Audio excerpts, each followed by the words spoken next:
왜? 부모니까. 그러고 나서는 속으로 생각하죠. 결혼만 해봐라. 끝. 아직 결혼을 안 했습니다만 저희들. 근데 결혼하고 나서 또 와서 자녀들이 손 벌리면 어떻게 해요? 주십니다. 왜? 내가 사랑하는 아들이기 때문에. 자녀들이 일하다가 사업하다가 잘 안 돼요. 그리고 와서 또 손 벌리면 어떻게 해요? 부모님들은, 한국 부모님들은 자기의 살던 집까지도 팔고 자기는 렌트 살면서 그 집값 한 돈이라도 주면서 자녀들에게 줍니다. 왜? 사랑하는 아이에게. 사랑하는 내 자녀니까. 말은 맨날 안 한다 그러면서도 아이들이 손 벌리면 와서 해결해 주는 것이 부모입니다. 아이고 저 왼수 하면서도 줘요. 왜? 내 새끼니까. 내 사랑하는 자식이니까 주는 겁니다. 여러분 자녀들이 이렇게 아프면 우리들도 아프잖아요. 우리가 마음이 아프잖아요. 그러면서 어떻게 해주는지 내가 대신 아파주고 싶고 내가 대신해서 어떻게 해주고 싶은 그런 게 있습니다. 차라리 내가 아플 수 있으면 좋겠다. 이게 여러분들의 모습일 뿐만 아니라 우리 하나님의 모습이기도 한 거예요. 우리들이 아프면 하나님도 아프십니다. 하나님은 우리에게 주기를 원하세요.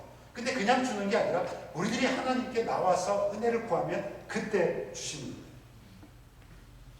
누가복음 6장에 보게 되면 우리 하나님은 어떤 하나님? 흔들어서 누르고 흔들어가지고 여러분들이 쌀 같은 거 할 때 누르고 흔들면 내려가잖아요. 그리고 거기 또 부을 수 있고 그렇게 풍성하게 주시는 하나님이 우리 하나님이라고 했어요. 제가 전도사 시절에 제가 28, 29살 됐을 때 신대원 다녔을 때인데 그때 교회 할머니 부교님들 계셨는데 그때 할머니들이 입으시는 옷은 통일됐습니다. 유니폼을 입으셨는데 이런 유니폼이 아니라 어떤 유니폼? 몸빼 바지 유니폼. 몸빼 유니폼이셨습니다. 할머니 부교님들은 위에 스웨터에다가 아래는 다 몸빼 바지. 예배 드리고 나서 집에 올 때쯤이면 그 할머니 부교님들이 부르세요. 저를 부르세요. 그러고 나서는 뒤를 돌으셔가지고 몸빼 바지 속으로 손을 쑥 넣어가지고 그러고 나서 거기서 꼬깃꼬깃하게 적었던 1,000원짜리 몇 장을 꺼내가지고 저에게 주십니다. 공부하는데 힘들 텐데 책이나 사보라고. 단돈 몇천 원이지만 거기서 뭘 느껴요? 사랑을 느낍니다. 은혜를 느낍니다. 배려를 느끼는 거예요. 여러분 우리 하나님이 이런 하나님이세요. 가진 것 우리들에게 작은 것이라도 주기를 원하시는 하나님이세요. 너 참 요즘 이민생활 힘든데 그럼에도 불구하고 교회 나와서 이렇게 열심히 신앙생활하는구나. 힘들고 어려운데 이렇게 봉사하는구나. 그러면서 우리 할머니들처럼 몸빼바지에 손을 놓고는 너에게 위로가 필요하구나. 위로를 주세요. 너에게 믿음이 필요하구나. 믿음을 주세요. 너에게는 격려가 필요하구나. 격려를 주시고 그러면서 우리의 부족함, 우리의 연약함들을 채워주시는 거예요. 우리들이 이 좋으신 하나님으로 나오는 것이 필요한 거예요. 그런데 이렇게 좋은 풍성한 은혜를 주시는 하나님께로부터 은혜를 받으려면 나 자신보다는 다른 사람 중심으로 살아가는 것이 필요해요. 룻기 3장 10절에서부터 11절 보게 되면 보아스가 룻에게 하는 말 중에 두 가지 중요한 말이 나옵니다. 하나는 10절에 당신은 주님께 복받을 여자라는 말이고 또 다른 것은 11절에 당신이 현숙한 사람이라는 것을 온 마을 사람들이 알고 있다는 말이에요. 하나님이 우리에게 주시는 은혜 가운데 두 가지 은혜가 있어요. 하나는 일반 은혜고 두 번째는 특별한 은혜입니다. 일반 은혜는 잘생긴 사람, 못생긴 사람, 있는 사람, 없는 사람, 배운 사람, 안 배운 사람, 예수 믿는 사람, 안 믿는 사람, 모든 사람들이 받는 은혜예요. 그게 일반 은혜입니다. 하늘에 해를 만드셔서 모든 사람이 햇빛을 누리고 비를 내리셔서 필요할 때 비를 공급해 주시고 이건 예수 믿든 안 믿든 모든 사람들이 누리는 일반 은혜입니다. 그런데 특별한 사람에게 주는 특별한 은혜가 있는데 이 은혜는 우리들이 어떤 선택을 하느냐에 따라서 주시는 은혜예요. 이건 받는 사람도 있고 못 받는 사람도 있어요. 이 특별한 은혜는 모든 사람이 받는 게 아니에요. 내가 어떤 행동을 하느냐에 따라서 내가 받을 수도 있고 못 받을 수도 있어요. 우리들이 교인들 가운데도 보게 되면 저 사람 참 하나님 복받을 사람이다 라는 생각을 갖게 하는 사람들이 있어요. 그죠? 저 사람 참 정말 복받을 사람이에요. 보아스가 10절과 11절에서 지금 그 얘기합니다. 당신, 룻, 당신은 정말 하나님으로부터 복받을 사람이에요. 10절 보게 되면 보아스가 왜 그런 얘기를 하는지, 룻이 왜 복받을 사람인지를 얘기를 하는데 10절에 그 얘기예요.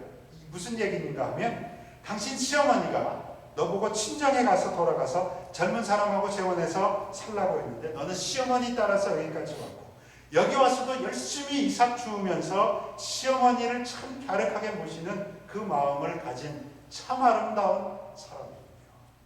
그 얘기합니다. 다시 말하면 무슨 얘기냐면 당신은 룻 당신은 당신 자신 너 자신보다도 다른 사람 시어머니를 먼저 생각하고 배려하는 참 아름다운 마음을 가진 사람이군요. 그렇기 때문에 당신은 하나님의 복받을 사람입니다.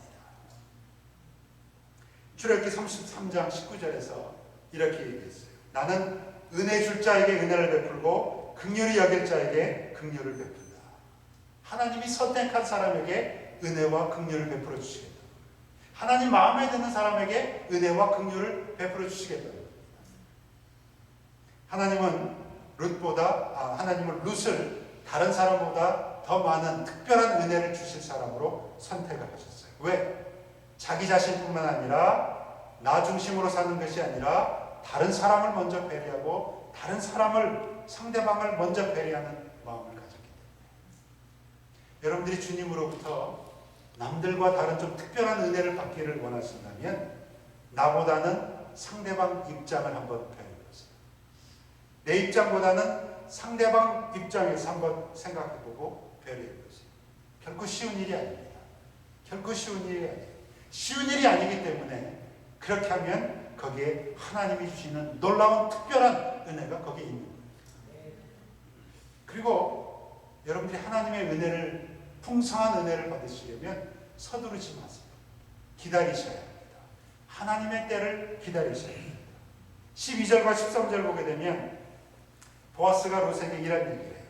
내가 당신을 책임져야 할 사람이지만 당신에게는 나보다 더 가까운 친척이 있다. 우선순위에서 보아스가 밀린다는 거예요. 내일 아침에 내가 제일 우선순위, 첫 번째 우선순위가 가진 친척에게 찾아가서 당신을 책임질지 내가 물어보겠는데 만약에 그 사람이 책임지겠다면 그렇게 하고 만약 그 사람이 책임지지 못하게 했다면 내가 책임지겠소. 그러니까 당신은 기다리시오. 참고 기다리라는 거예요. 룻이 돌아와서 시어머니에게 그런 얘기를 합니다. 18절 보게 되면 나오미도 같은 얘기를 해요. 일이 확실하게 될 때까지 일의 순서가 있으니 너는 참고 기다리라. 기다리라는 거예요. 네가 먼저 나서지 말라는 거예요. 하나님이 우리에게 은혜를 주실 때 주시고자 하시는 때가 있어요.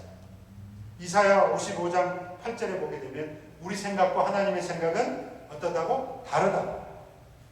내가 생각하는 것과 하나님의 생각은 달라요. 내 시간과 하나님의 시간은 달라요. 그러니까 여러분들 서두르지 마세요. 하나님보다 앞장서지 마십시오. 하나님의 때를 기다리셔야 돼요. 하나님이 열어주실 때까지 기다리셔야 돼요. 하나님의 은혜를, 특별한 은혜를 받으려면 지금 이것이 더 좋아 보여도 눈앞에 이것을 쫓아가는 것이 아니라 이것이 과연 하나님이 주시는 건지를 구별하면서 기다리시는 것이, 믿음으로 참고 기다리는 것이 우리에게 필요합니다. 여러분, 아무리 아기가 귀한 집안이라도 아기 보고 싶다고 먼저 배 갈라서 아기 끝내는 사람 없습니다. 그런 미친 사람 없어요. 그죠? 아무리 5대 독자라도 며느리가 임신했다고 해서 그 배 갈라가지고 애 꺼내는 집안 아무도 없어요. 기다려야 돼요. 기다려야만 건강한 아이가 태어나고 건강하게 자라나갈 수가 있는 거예요. 하나님의 은혜도 마찬가지입니다. 지금 당장 내가 급하더라도 여러분 서두르지 마세요. 기다리셔야 됩니다. 하나님의 때가 있는 거예요.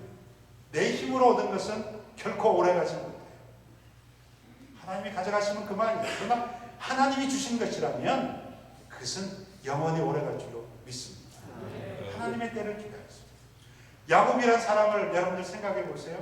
그는 자기가 원하는 거라면 수단 방법 가리지 않고 손에 넣었던 사람이에요. 그죠? 아버지도 속이고 형도 속이고 자기가 원하는 것을 얻기 위해서라면 수단 방법, 사기든 뭐든 상관하지 않았던 사람. 그런데 그가 똑같은 방법으로 당해요. 그죠? 사람들에게 똑같은 방법으로 당합니다. 그리고 20년이 지난 다음에 돌아오면서 하는 얘기가 뭐예요? 하나님 앞에 드리는 얘기가 뭐냐면 자기를 축복해달라고 얘기해요. 자기는 자기가 다 가진 줄 알았는데 돌아오면서 보니까 아니라는 거예요.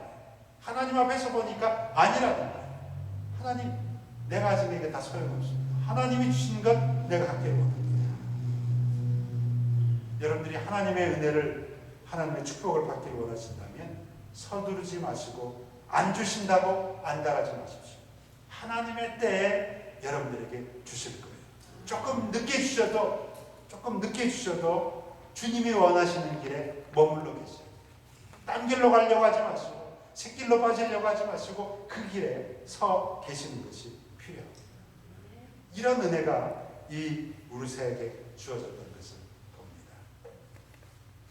오늘 병든 믿음을 가졌던 나오미, 그 입에서 불평과 원망과 비난의 사람에 대해서, 하나님에 대해서 그치지 않았던 그 나오미 입에서 복에 대한 얘기, 축복에 대한 얘기, 하나님에 대한 믿음에 대한 이야기가 나오는 그런 사람으로 믿음이 회복되는 사람으로 변화되는 것을 우리가 봤어요. 여러분들에게 이런 모습이 있다면, 나오미와 같은 이런 병든 모습이 있다면 여러분들이 믿음이 다시금 회복되기를 원하신다면 하나님이 주시는 풍성한 은혜와 그리고 복된 삶을 경험하고 싶다면 은혜의 자리로 나오세요. 세상의 것 내려놓고 하나님의 은혜의 자리로 나오십시오. 그리고 그 불평의 언어, 원망의 언어를 바꾸어서 찬양과 감사의 언어로 바꿔보세요. 그리고 나 중심이 아니라 다른 사람으로 중심으로 사시고 그리고 참고 기다리십시오. 하나님의 때를 조금 힘들어도 조금만 더 견뎌보세요.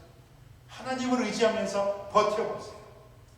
하나님이 주시는, 하나님이 정하신 때에 내가 생각하지 못했던 놀라운 방법으로 하나님이 주시는 은혜가 여러분들에게 주어질 것입니다.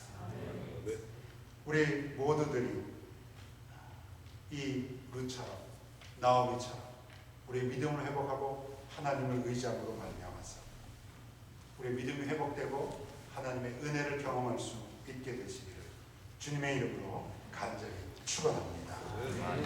우리가 기도하기 전에 찬송 하나 부르기를 원하는데, 하나님의 사랑을 사모하는 자 혹시 준비되셨으면 우리가 그 찬송 부르시고 기도하기를 원합니다.